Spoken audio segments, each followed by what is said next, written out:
Praise the Lord. ஆண்டவர் ரட்சகருமாக இயேசு கிறிஸ்துவின் நாமத்தினாலே உங்களை வாழ்த்துகிறேன். சந்தோஷமா இருக்கிறீங்களா?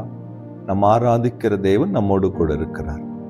ஒவ்வொரு நாளும் அவர் நம்மளை நேசிக்கிறதுனால தான் அவருடைய வார்த்தைகளை அனுப்பி எத்தனையோ நேரம் சோர்ந்து போகிற நேரத்தில் நம்மளை பலப்படுத்துறாரு இல்லையா? நம்முடைய வாழ்க்கையில் எல்லாருக்கும் ஒரு தேவை இருக்கு. எனக்கு ஒரு அற்புதம் நடக்கணும், கர்த்தர் என் வாழ்க்கையில் ஒரு பெரிய காரியத்தை செய்யணும்னு எல்லாருக்கும் ஒரு எதிர்பார்ப்பு இருக்கு. ஆனால் தேவன் நமக்கு அப்படி செய்யணும்னா நாம சில காரியங்களை ஆண்டவருக்கு முன்பாக ஒப்பு கொடுத்து வாழ அர்ப்பணிக்கும் பொழுது நாம் எதிர்பார்க்கிற அற்புதம் நம்ம வாழ்க்கையில் நடக்கும். இன்னைக்கு ஆண்டவர் உங்க கூட பேச போறார். யோசுவா 3ஆம் அதிகாரம் 5ஆம் வசனம்.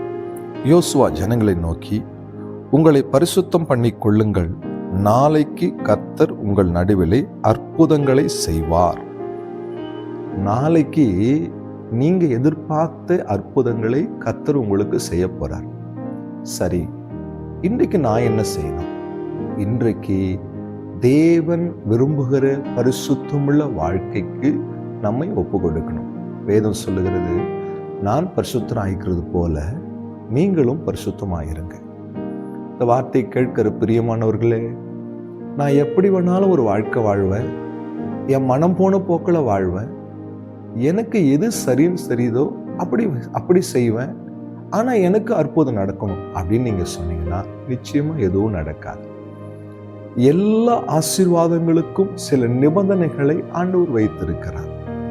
இங்க ஒரு நிபந்தனை இருக்குது. நீங்க உங்களை இன்றைக்கு பரிசுத்தம் பண்ணி கொள்ளுங்க. தேவன் உங்ககிட்டையும் என்கிட்டையும் விரும்புறது ஒன்னே ஒன்று தான், பரிசுத்தமுள்ளவர்களாய் வாழணும். ஏன்னா அவர் பரிசுத்தமுள்ள தேவன். கேருபீன்களும் சேராபீன்களும் அவரை பார்த்து சொன்னாங்க, சேனைகளின் கர்த்தர் பரிசுத்தர், பரிசுத்தர், பரிசுத்தர்.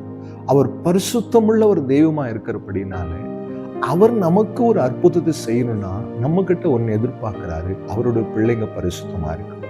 சிந்தனையில பரிசுத்தம், கண்கள்ல பரிசுத்தம், பேசுகிற வார்த்தையில பரிசுத்தம், இருதயத்துல பரிசுத்தம், கூடிய மட்டும் பரிசுத்தமாய் வாழ்வதற்கு நம்ம ஒப்பு கொடுக்கணும். உலகத்தின் அருவருப்புகள் நம்மை தீட்டுப்படுத்தும், அசுத்தப்படுத்தும், ஆண்டவருக்கும் நமக்கு இடையில பிரிவினை உண்டாக்கும். இதையெல்லாம் தூக்கி எறிந்து இயேசுவே உடைய இரத்தத்தினால என்னை கழுவி பரிசுத்தமாக்கும். என் தேவன் எனக்கு அற்புதத்தை செய்ய வேண்டுமானால் என்னிடத்தில் நீங்க எதிர்பார்க்கிற அந்த பரிசுத்தம் எனக்கு வேணும்னு நீங்க வாஞ்சியோடு கேட்டீங்கன்னா கர்த்தர் ஒரு அற்புதத்தை செய்ய போகிறார். இஸ்ரவேல் ஜனங்கள் தங்களை பரிசுத்தம் பண்ணி கொண்ட பொழுது அவர்களுக்கு தடையாய் இருந்த இந்த எரிகோ மதிலை கர்த்தர் இடித்து போட்டார், தடையை உடைத்தார், ஜெயத்தை கொடுத்தார். உங்களுக்கு ஒரு ஜெயம் வேணுமா? உங்களுக்கு ஒரு அற்புதம் வேணுமா? இன்னைக்கு பரிசுத்தமுள்ள தேவ கரத்துல அந்த பரிசுத்த ஆவியானுடைய துணையோடு கூட நம் வாழ்க்கை பரிசுத்தமாக மாறணும் நீங்க விரும்புனீங்கன்னா அதற்கு ஆவியானவர் உங்களுக்கும் எனக்கும் உதவி செய்ய போறார். நம்ம கேட்டு பெற்றுக்கொள்வோமா? கண்களை மூடுங்க. அன்பும் இரக்கமுள்ள ஆண்டவரே, நாங்கள் பரிசுத்தமாய் வாழும்போது எங்கள் வாழ்க்கையை அற்புதமாய் மாற்றுகிற தேவனே, நாங்கள் உங்களை நோக்கி பார்க்கிறோம். எங்களுக்கு இரக்கம் செய்து எங்களை பரிசுத்தமாக்கி நாங்கள் எதிர்பார்த்த அற்புதத்தை எங்களை செய்து ஆசீர்வதியும். இயேசுவின் நாமத்தில் பிதாவே, ஆமென். ஹல்லேலூயா. God plus.